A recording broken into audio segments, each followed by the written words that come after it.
محبوبان پروردگار کیا هستند؟ سه گروه محبوب پروردگار هستند. پروردگار با پرهیزگاران محبت دارد، ولی با جوان پرهیزگار به مراتب محبت بیشتر دارد. پروردگار سخاوت را دوست دارد، ولی سخاوت فقیر را به مراتب دوست دارد.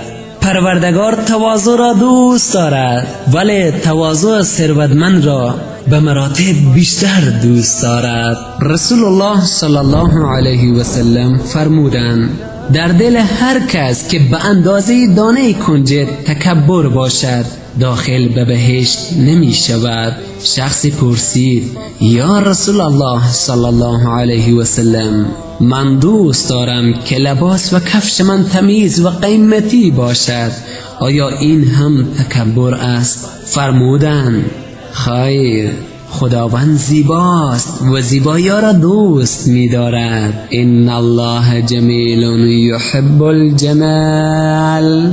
پروردگار تعالی زیباست و زیبایی را دوست می دارد و دوست دارد اثرات نعمت خیش را بر بنده اش ببیند.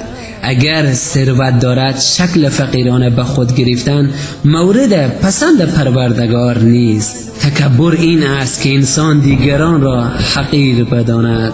اینجا حدیثی یادم آمد که بر شما میخوانم. رسول الله صلی الله علیه و سلم فرمودند که ما باید در تمام امورات زندگی خود متوجه باشیم که پروردگار تعالی ما را میبیند و ما هم شکل عبادت بکنیم که گویا او را میبینیم.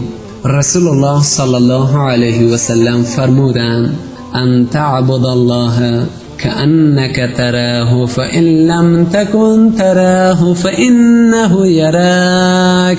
خدا را طور عبادت بکن که گویا او را میبینی و اگر تو او را نمیبینی او حتما تو را میبیند.